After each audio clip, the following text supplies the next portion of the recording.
Good morning all of you. मैं Prince Kumar. अभी आप लोग देख रहे हैं स्टडी सेंटर 247। तो आज मैं करंट अफेयर्स के 2020 के महत्वपूर्ण प्रश्नों को लेकर आया हूं। जो 2020 में महत्वपूर्ण करंट घटनाएं हुई थी उनके बारे में आप लोगों के साथ डिस्कस करने जा रहा हूं। तो आज के सेशन का फर्स्ट क्वेश्चन है, वर्ष 2020 के लिए गणितज्ञों के लिए रामानुजन पुरस्कार किसने जीता? तो वर्ष 2020 में गणित में रामानुजन पुरस्कार डॉक्टर कैरोलिना अराजुओ ने जीती। इसके बारे में चलिए देख लेते हैं। इसको पहले फिगर से देख लेते हैं। यही हैं कैरोलिना अराजुओ। कैरोलिना अराजुओ यंग मैथमेटिशियन है, ब्राज़ील के हैं। ये ब्राज़ील के हैं। रामानुजन अवार्ड यंग मैथमेटिशियन को मिलता है जो 45 वर्ष से कम को है। जो 45 वर्ष से कम के होते हैं उनको रामानुजन अवार्ड मिलता है। और जो डेवलपिंग कंट्रीज़ के होते हैं, उनको रामानुजन अवार्ड मिलता है। तो चलिए नेक्स्ट क्वेश्चन को देखते हैं। किस देश ने अपने कृत्रिम सूर्य को सफलतापूर्वक सक्रिय किया?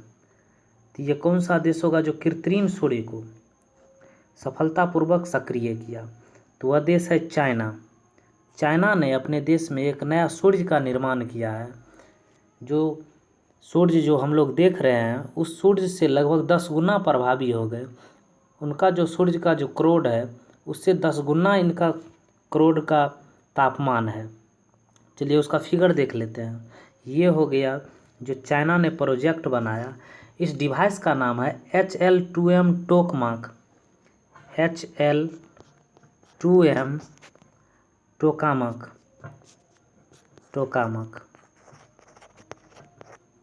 तो चाइना बहुत डेवलपिंग कंट्री है।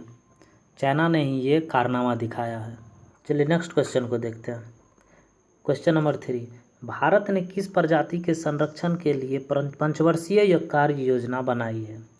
तो पंचवर्षीय कार्य योजना भालचर्स के संरक्षण के लिए भारत ने बनाई है।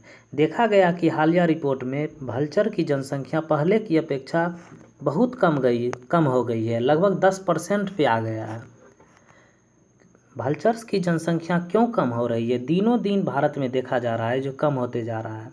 क्योंकि जब जानवर पेन किलर खाते हैं, पेन किलर कौन खाते हैं? डाइक्लोफिनेक डिजास्टर जब खाते हैं तो उससे जानवर अगर मर जाते हैं तो उसको अगर भालचर खाते हैं तो उसका भी देखा गया जो दिनों दिन कम होते जा रहा है। इसलिए एक पंचवर्षीय कार्य योजना लागू की गई है जिससे भालचर्स की जनसंख्या को बढ़ाया जाएगा।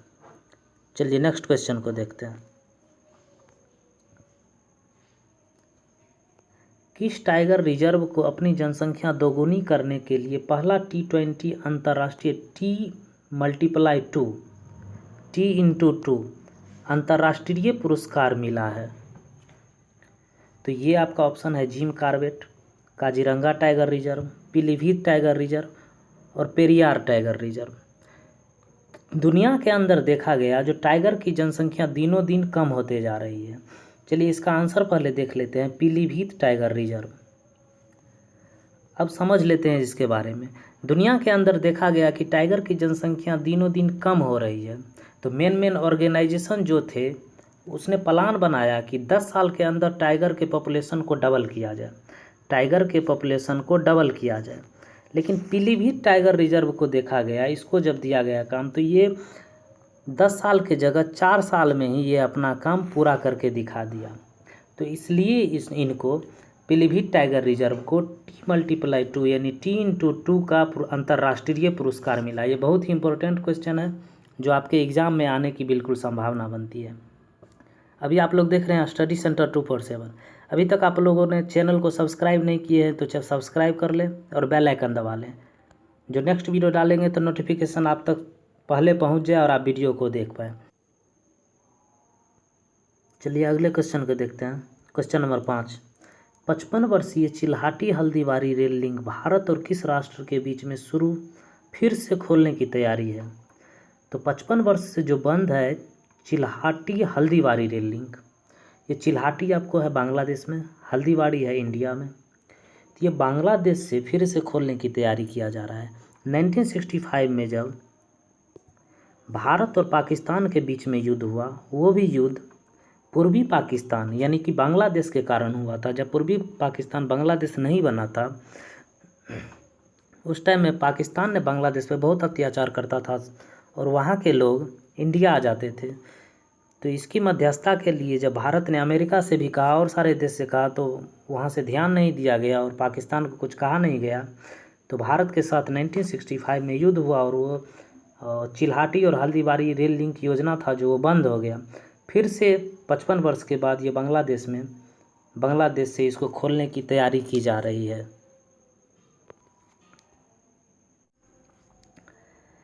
प्रधानमंत्री नरेंद्र मोदी को 2021 में 50 साल की आज़ादी का जश्न मनाने के लिए किस राष्ट्र द्वारा आमंत्रित किया गया?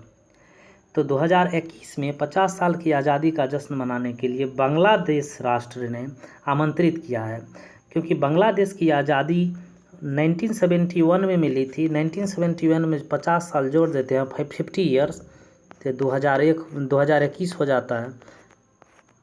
तो 50 साल के बाद बांग्लादेश ने आमंत्रित किया है आज़ादी का जश्न मनाने के लिए। चलिए नेक्स्ट क्वेश्चन को देखते हैं। फुटबॉल के दिग्गज डिएगो माराडोना का 25 नवंबर 2020 को निधन हो गया। वह किस देश की राष्ट्रीय फुटबॉल टीम के लिए खेले? तो डिएगो माराडोना अर्जेंटीना के लिए खेले। डिएगो माराडोना बहुत ही महत्वपूर्ण और चर्चित खिलाड़ी थे, जिनका 25 नवंबर 2020 को देहांत हो गया। डिएगो माराडोना हाइट में यानी कद में थोड़ा छोटे थे, 165 सेंटीमीटर के थे। और एक बार जब ये गोल कर रहे थे तो गोल करने के वक्त इनको सर से बॉल नहीं लगा और हाथ से बॉल लग गया, लेकिन रेफरी ने देख नहीं पाए और ये उस समय वो फुटबॉल जो खेल रहे थे वो जीत गए। लेकिन बाद में पता चला तो वो कहा गया जो ये हैंड ऑफ गॉड था। तो हैंड ऑफ गॉड के लिए डिएगो माराडोना बहुत ही चर्चित हुए। ये एग्ज़ाम में पूछ भी सकता है हैंड ऑफ गॉड के बारे में। चलिए नेक्स्ट क्वेश्चन को देखते हैं। बाघ रिजर्व में भारत का पहला हॉट एयर बैलून सफारी किस राज्य में शुरू किया गया? तो बाघ रिजर्व में भारत का पहला hot air balloon Madhya Pradesh में शुरू किया गया।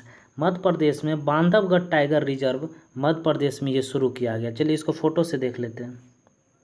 ये देखिए, ये मध्य प्रदेश का बांधवगढ़ टाइगर रिजर्व है। इसमें एक बैलून लगा हुआ रहता है, उसमें नीचे में व्यक्ति को लगा दिया जाता है और इसी को कहा गया है हॉट एयर बैलून सफारी। वो मध्य प्रदेश में शुरू किया गया है। चलिए नेक्स्ट क्वेश्चन को देखते हैं। माउंट एवरेस्ट की नई ऊंचाई क्या है? तो माउंट एवरेस्ट की पहले की ऊंचाई जो थी 8,848 मीटर, लेकिन हालिया एक रिपोर्ट में बताया गया है कि माउंट एवरेस्ट की ऊंचाई बढ़ गई है। ये ऊंचाई क्यों बढ़ती है आप लोग समझ लीजिए। जब भारत और चाइना भारत से ऊपर यूरेशिया कहेंगे, यूरेशिया में और भारत में जब टेक्टोनिक प्लेट में जब आपस में टकराव होता है तो भारत और चाइना के बीच में हिमालय पर्वत है। तो हिमालय पर्वत में जब दोनों में जो टकराव होता है टेक्टोनिक प्लेट में यूरेशिया और इंडिया में, तो उसमें ऊंचाई थोड़ा थोड़ा हिमालय में बढ़ते जाता है और इंडिया ऊपर की ओर सरकते जाता है। तो हर साल माउंट एवरेस्ट की हाइट में ठीक ठाक बढ़ता जा रहा है, ठीक ठाक वृद्धि होते जा रही है। तो इसे फिर से रिकैलकुलेट कर लिया जाता है जो माउंट एवरेस्ट की ऊंचाई क्या है। तो माउंट एवरेस्ट की ऊंचाई को देखा गया जो 86 सेंटीमीटर की वृद्धि हुई है। तो इसकी अब नई ऊंचाई है 8,848.86 मीटर। नेक्स्ट क्वेश्चन को देखते हैं। चलिए अगले क्वेश्चन को देखते हैं। माँ अन्नपूर्णा की मूर्ति जो 100 साल पहले चोरी हो गई थी किस राष्ट्र से वाराणसी में अपने मूल घर लौट रही है? तो माँ अन्नपूर्णा की मूर्ति जो 100 साल पहले चोरी हो गई थी वह कनाडा से लौट रही है। कनाडा का एक व्यक्ति था मैकेंजी नाम था, जिसको कोई व्यक्ति चोरी करके मूर्ति दे दिया था। 1913 की बात है, 1913 ईस्वी में, लगभग 100 साल पहले की बात है। तो 1913 ईस्वी में जब ये चोरी करके ले गया तो वहाँ पर जाके मैकेंजी ने एक संग्रहालय खोला और उस संग्रहालय में माँ अन्नपूर्णा की मूर्ति को विष्णु के नाम से वहाँ पे दर्शा के और वहाँ पे लगा दिया। लेकिन हाल ही में एक भारत की जो महिला थी वहाँ पे देखी तो ये फीमेल बॉडी है, फीमेल शरीर है और विष्णु जी के नाम पे ये मूर्ति लगाया गया है। तो उनको देखा गया तो वो सर्च की जो ये मूर्ति कहाँ से आया, तब मूर्ति के बारे में पता चला जो वाराणसी से ये चोरी हुआ था और पता चला जो ये माँ अन्नपूर्णा की मूर्ति है। तब इसको 100 साल के बाद कनाडा की सरकार वहाँ से लौटा रही है, कनाडा की सरकार वहाँ से भेज रही है और फिर से ये वाराणसी में स्थापित की जाएगी जिस जगह से ये चोरी किया गया था। तो अभी आप लोग देख रहे थे स्टडी सेंटर 247। आप लोगों को ये वीडियो अच्छा लगा तो आप लोग लाइक कमेंट शेयर अवश्य करेंगे और सब्सक्राइब कर लीजिएगा और बेल आइकन दबा लीजिएगा। चलिए नेक्स्ट वीडियो में मिलते हैं, तब तक के लिए जय हिंद।